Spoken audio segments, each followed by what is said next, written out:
Franck Ferrand raconte sur Radio Classique.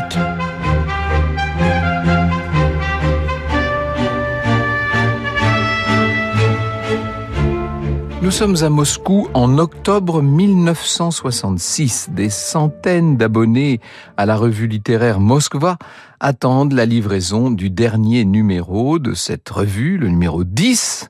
Et inutile de vous dire que dès que le courrier arrive, on se précipite pour récupérer cette revue avant qu'elle ne soit volée. Oui, c'est comme ça dans l'Union soviétique brejnevienne. Les lecteurs savent que cet exemplaire-là sera historique puisque la revue, pour la première fois, va publier les premiers chapitres du chef-d'œuvre de Mikhaïl Bulgakov, Le Maître et Marguerite. Ça fait 25 ans que le roman était censuré. Depuis la mort de l'écrivain en 1940, le roman était resté interdit de publication et c'est Elena, c'est la veuve de Bulgakov, qui a réussi à obtenir ce résultat après avoir mené un très long combat. Et la revue, comme prévu, s'arrache, on recopie les pages pour les échanger entre amateurs, entre passionnés même. Et bientôt, d'autres pages circulent sous les manteaux. Ce sont les parties du livre qui sont encore censurées. Le roman est paru complètement tronqué, les soviétiques devront attendre jusqu'en 1973, encore 7 ans de plus, pour lire une version complète. Les lecteurs, disons-le, sont époustouflés par ce roman totalement baroque, par cet enchâssement de récits et de registres, avec ce style par ailleurs épuré, qui critique constamment le totalitarisme. Ils sont éblouis aussi par le romantisme de ce roman, parce que Le Maître et Marguerite est une grande histoire d'amour.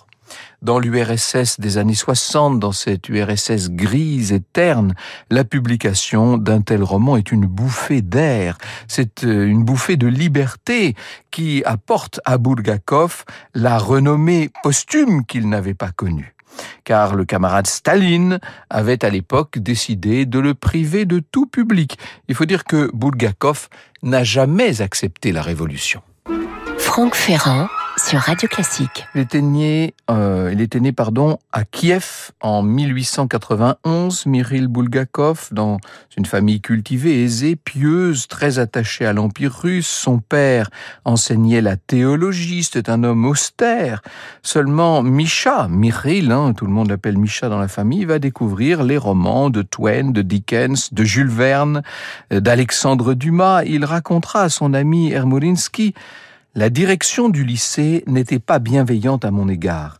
Je ne sais pourquoi, mais il me soupçonnait toujours, moi si tranquille, de manigancer Dieu sait quoi. Dans l'ensemble, je n'ai jamais de ma vie eu de chance avec mes supérieurs. Je n'ai jamais eu de chance avec mes supérieurs, ça pourrait presque être le résumé de cette existence. Misha a 16 ans quand son père meurt, avec une atmosphère qui à la maison devient plus libre, qui est ouverte aux amis, à la musique. On donne des petites pièces de théâtre. Enfin, c'est un univers assez idéal d'une certaine manière. Bulgakov décrira Kiev comme un paradis. Évidemment, aujourd'hui, tout ça résonne d'un ton particulier. Au printemps, dira-t-il, les jardins se paraient d'une blanche floraison, le jardin impérial s'habillait de verdure, le soleil frappait aux fenêtres et y allumait des incendies, et le Dniepr, et le monastère Vidubelski à flanc de colline. Mais c'était là des temps légendaires, des temps où les jardins de la plus belle ville de notre patrie abritaient toute une génération de jeunes gens insouciants. Ils étaient alors persuadés que toute leur vie s'écoulerait auréolée de blanc, doucement, paisiblement, les aubes, les couchers de soleil, le Dniepr, le Keshchatik. Le Keshchatik, c'est la grande avenue centrale. Les rues, baignées de soleil en été et en hiver. Une neige douce, ni froide, ni piquante, tombant à gros flocons, mais c'est le contraire qui se produisit. Soudain, les temps légendaires prirent fin et l'histoire fit irruption menaçante. Et d'abord, disons-le, c'est la guerre qui éclate.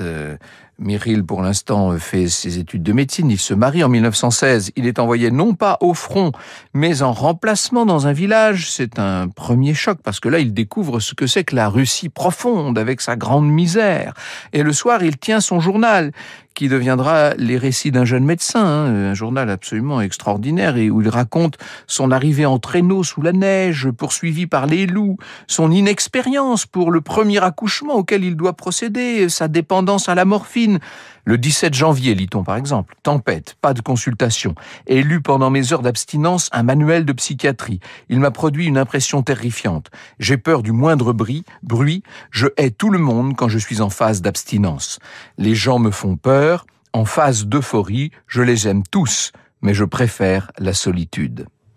En février 17, il va se rendre à Saratov pour une visite à sa belle famille, et c'est là qu'il apprend la première révolution, celle du début de 1917 avec la déposition du tsar, et en décembre, après la deuxième révolution, la révolution bolchevique d'octobre, alors là il écrit à sa sœur: j'ai vu des foules grises fracasser les vitres des trains en poussant des cris sauvages et d'ignobles jurons, je les ai vus rosser des hommes, à Moscou j'ai vu des maisons détruites, calcinées, des visages obtus et bestiaux, j'ai vu des foules prendre d'assaut l'entrée des banques réquisitionnées et fermées, des affamés faire la queue devant les boutiques, des officiers traqués et pitoyables. J'ai vu des feuilles de journaux où au fond il n'est question que d'une chose, du sang qui coule au sud, à l'ouest, à l'est et des prisons.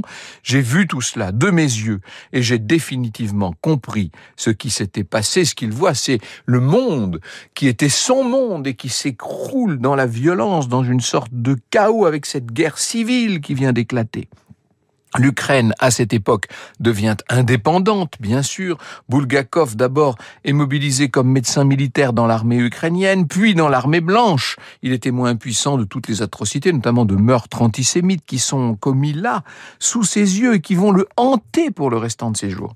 Sa garnison se trouve à Vladikavkaz, on est tout à fait au sud-ouest de la Russie, et c'est à ce moment-là qu'il va tomber malade. Il est atteint par le typhus, et alors qu'il est en train de plonger dans une sorte de semi-délire, les Russes blancs sont en train, eux, de battre en retraite. Les voilà qui quittent la ville de Vladikavkaz et qui l'abandonnent, et quand ils se réveillent, mais ce ne sont plus les mêmes soldats, quand ils se réveillent, ce sont les bolcheviks qui sont là. Vous écoutez Radio Classique. Alors, Mikhail Bulgakov a trouvé un bon moyen de ne pas être mobilisé dans l'armée rouge. Il se déclare officiellement écrivain. Après tout, il aime cette littérature et il passe son temps à écrire. Il est toujours à Vladikavkaz à ce moment-là. Il va prendre la direction de la section littéraire du département des arts et organiser un certain nombre de conférences. Il écrit des pièces, 5 pièces de théâtre, dont Les Frères Tourbine, qui racontent la décomposition d'une famille blanche sous la Révolution, justement. D'ailleurs, Tourbine, c'est le patronyme de son arrière-grand-mère. En 1921, il essaie d'émigrer, il est carrément sur le point de prendre un bateau pour la Turquie, seulement il est refoulé et il est épuisé. Il finit par renoncer. Ma vie est perdue, à la maison, dit-il. Et finalement, le voilà qui part pour Moscou. Bulgakov va faire un choix crucial, qui est le choix de rester. Il compte peut-être sur cette nouvelle politique économique qu'est en train de mener Lénine, ce qu'on appelle la NEP, vous savez, qui peut laisser entendre qu'on s'acheminerait vers quelque chose d'un peu libre. Il reste pour écrire, il est pris dans l'engrenage de l'écriture, comme il dit. Il publie ses récits d'un jeune médecin et des nouvelles comme les aventures de Tchitchikov, où il imagine le héros des âmes mortes de Gogol vivre dans la Russie soviétique, et il écrit L'île pourpre. Dans L'île pourpre, il critique, ça y est, ce qu'on appelle la dictature du prolétariat. Dans Cœur de chien, il décrit un chien qui devient citoyen soviétique, chien cruel et mesquin. Ces écrits sont drôles, ils sont insolites, et vous aurez bien compris qu'ils ne brossent pas du tout le communisme dans le sens du poil, si je puis dire. Son apparence est elle-même un petit peu particulière dans les temps qu'on est en train de traverser en Russie. Il est toujours élégant, avec ce monocle à l'œil. Il fait très old-fashioned, très ancien régime en tout cas. Et Bulgakov, forcément, va bientôt s'attirer les foudres de l'association des écrivains prolétariens et du terrible comité central des répertoires. En 25, c'est l'interdiction de Cœur de chien. Et alors là, c'est la première fois que le couperet de la censure s'abat sur lui, mais vous avez bien compris que c'est loin d'être la dernière. pour l'instant, Bulgakov se soumet. Il se lance dans un roman qui s'appelle La Garde Blanche et qui se passe, dit-il, dans le Sud à l'époque de la lutte contre les Blancs. Grand et terrible fut cette année-là, 1918e depuis la naissance du Christ et seconde depuis le début de la Révolution. Il s'agit à nouveau de l'histoire des Tourbines qui luttent pour préserver leur intégrité dans une ville complètement ravagée par cette guerre civile qui est en train de détruire tout ce qu'ils ont connu. Il écrit une nouvelle adaptation théâtrale qui s'appelle Les Jours des Tourbines et qui est jouée au Théâtre des Arts avec un grand succès public. C'est ça qu'il faut bien noter, hein. Les gens adorent ce qu'écrit Bulgakov. Le problème, c'est que la critique adore nettement moins. La pièce est un clin d'œil à l'armée blanche, dit un critique. Voici qu'apparaît un écrivain qui ne prend même pas la peine de revêtir l'habit des compagnons de route. Ça, c'est l'avis d'un deuxième critique. On comprend que les choses ne vont pas se passer très bien. Et, carrément, au début de l'année 1929, il y a un troisième de ces critiques qui, carrément, s'adresse au camarade Staline, le tout-puissant secrétaire général du Parti communiste, pour dénoncer la dernière pièce de Bulgakov qui s'appelle La Fuite, qui, là encore, se déroule pendant la guerre civile et qui décrit l'horreur. Dans la Pravda, Staline prend la peine de répondre en personne. Cette pièce, écrit-il, la pièce c'est La Fuite, est un ouvrage anti-soviétique dans sa version actuelle, et L'île pourpre est un torchon de papier tout juste bon à flatter le goût petit bourgeois d'un théâtre de chambre. Voilà qui est ce qu'on pourrait appeler un arrêt de mort littéraire. Le lendemain, toutes les pièces de Bulgakov sont carrément retirées des répertoires des théâtres de l'Union soviétique. Ces nouvelles, ces romans vont être interdits de publication. Pour Bulgakov, tout ça est terrible. Il est anéanti, complètement sidéré, accablé par ce qu'il se passe. Il souffre d'anxiété, d'hypertension, et pourtant il n'a pas l'intention de renoncer, même s'il s'agit d'aller affronter le tyran. Le 28 mars 1930, Bulgakov s'installe derrière sa machine, ou devant plutôt sa machine à écrire. J'adresse au gouvernement de l'URSS, il s'adresse directement à Staline en vérité, j'adresse au gouvernement de l'URSS la lettre suivante. Toutes mes œuvres ont été interdites. Il s'est trouvé des gens pour me conseiller avec insistance d'écrire une pièce communiste et d'adresser en outre au gouvernement une lettre de repentir. But de l'opération, échapper aux persécutions, à la misère et à la perspective d'une fin inéluctable. Ce conseil, je ne l'ai pas suivi. Lutter contre la censure est mon devoir d'écrivain, de même qu'il est de mon devoir d'en appeler à la liberté d'expression.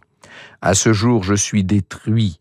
Je vous prie de vous souvenir qu'être mis dans l'impossibilité d'écrire revient pour moi à être enterré vivant. Et il va demander l'autorisation d'émigrer, même s'il ne se fait pas beaucoup d'illusions sur la réponse qu'on va lui faire. Et à défaut de pouvoir émigrer, il demande un poste de metteur en scène, ce qui ne manque pas de panache, vous me direz, mais c'est le genre de panache qui peut directement vous conduire au goulag. 2 mois plus tard, le téléphone de Bulgakov sonne et au bout du fil, il y a carrément le camarade Staline. Bulgakov est désarçonné, il est même assez pétrifié, il ne sait pas quoi dire, il répond par da, niet, niet. Staline lui promet un poste d'assistant metteur en scène au Théâtre des Arts de Moscou. L'écrivain Mayakovsky s'est suicidé 3 jours plus tôt et Staline veut effacer cette espèce de mauvaise publicité. Et il a donc décidé de ménager Bulgakov. Vous avez bien compris qu'il s'agit là d'un pur prétexte politique.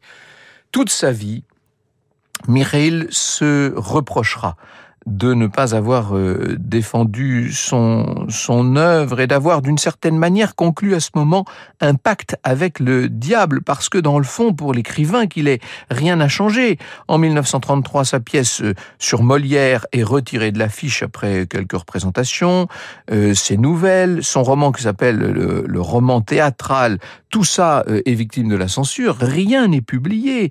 Et pourtant, dira son ami Ermolinsky, il vivait, il travaillait en dépit de tout. L'énergie créatrice ne l'abandonnait pas. Bulgakov tient bon parce qu'il est certain du talent qui l'habite, de l'énergie qui l'habite. Et cette énergie, il sait qu'elle va finir par donner naissance à un véritable chef-d'œuvre. Franck Ferrand sur Radio Classique. Ce que nous dit Pierre Anquetin, qui a préparé cette émission sur Bulgakov, c'est que depuis un an, l'écrivain est amoureux. Il a rencontré la belle Elena Sergeyevna, très élégante, épouse d'un général de l'état-major. Elle a fini par divorcer de son mari. Bulgakov a divorcé de sa femme et en 1932, ils vont se marier. C'est un grand moment de bonheur et au cours de ce voyage, leur voyage à Leningrad, Bulgakov, qui d'un seul coup a de nouveau toute l'inspiration dont il est capable, va reprendre l'écriture de ce qui doit être son grand roman, Le Maître et Marguerite. Il l'avait commencé en 1929, mais il y a eu tellement de choses depuis, puis il y avait eu un accès de désespoir de sa part qui fait qu'il avait tout brûlé. « Tu n'as pas besoin de tes notes, Misha ?» demande Elena. « Oh, je le connais par cœur, répond-il. » Marianne Gourgue et Laure Troubetskoy, dans leur préface aux œuvres de Bulgakov chez Robert Laffont, rappellent que l'Union soviétique est alors en train de basculer purement et simplement dans le totalitarisme. Le roman est écrit dans un contexte politique particulièrement noir, nous disent-elles. Une situation professionnelle et humaine désespérante. Toutefois, rien n'est moins triste que cette œuvre rédigée dans le malheur et la déréliction. Face aux pesanteurs mortifères, aux brimades, aux humiliations, à la peur rampante, l'écriture jubilatoire du Maître et Marguerite clame la puissance des forces de la vie, la volonté de créer, la force de l'amour. Il n'y a pas trace d'affaîtrie intellectuelle, de peur du ridicule, de crainte des censeurs dans ce texte composé nuit après nuit, dans la liberté paradoxale que confère le parfait désespoir. Le premier chapitre, oui, on sent, c'est comme si d'un seul coup, toutes les brides avaient cédé et que Bulgakov écrit à la diable pour l'éternité, ne parlait jamais à des inconnus. C'est le premier chapitre qui commence comme ça. C'était à Moscou au déclin d'une journée printanière particulièrement chaude. Deux citoyens firent leur apparition sur la promenade de l'étang des Patriarches. Et dans ce Moscou des années 30 débarque le diable, Volande, et ses acolytes qui mettent la ville sans dessus-dessous. Un écrivain est témoin de la catastrophe en même temps qu'il tombe amoureux de celle qui est sa muse, de Marguerite. Il écrit lui-même un roman qui commence par ces lignes d'anthologie: drapé dans un manteau blanc à doublure sanglante, et avançant de la démarche traînante propre au cavalier, un homme apparut sous le péristyle qui séparait les deux ailes du palais d'Hérode le Grand. C'était Ponce Pilate, procurateur de Judée. Le printemps était là, et l'aube du 14e jour du mois de Nisan se levait. Franck Ferrand sur Radio Classique. Bulgakov va écrire 6 versions du Maître et Marguerite en 11 années, jusqu'à ce que la maladie ne le rattrape. Il souffre d'hypertension. En 1938, il dit à sa chère Elena: « Il faut finir le roman, maintenant, maintenant !» En février 40, il est atteint d'insuffisance rénale. Il sait qu'il est condamné. Il ajoute ces phrases à son texte: « Dieu, ô mes dieux, comme elle est triste la terre du soir, comme ils sont mystérieux les brouillards des marais. Celui qui a erré dans ces brouillards, qui a beaucoup souffert avant de mourir, qui a volé au-dessus de la terre, portant un poids insupportable, celui-là ne le sait que trop. » Le mardi 13 février 1940, il dicte à Elena ses dernières corrections. Il faut vous dire qu'il est devenu complètement aveugle et 1 mois plus tard, il va rendre l'âme. Le lendemain de sa mort, le téléphone sonne dans l'appartement et c'est le secrétaire de Staline qui demande à Elena: « Est-il vrai que le camarade Bulgakov est mort ?»« Oui, c'est vrai, » répond-elle. 10 jours avant sa mort, le ministre de la Littérature était venu en personne rendre visite à Bulgakov, que tout le monde savait malade, et selon Hermolinsky, Bulgakov aurait dit au ministre: « On peut tout pardonner à un écrivain, sauf de se trahir soi-même. » Il savait qu'il laissait 4 livrets d'opéra, 16 pièces, 25 nouvelles et 5 romans à la postérité. Vous écoutez Radio Classique.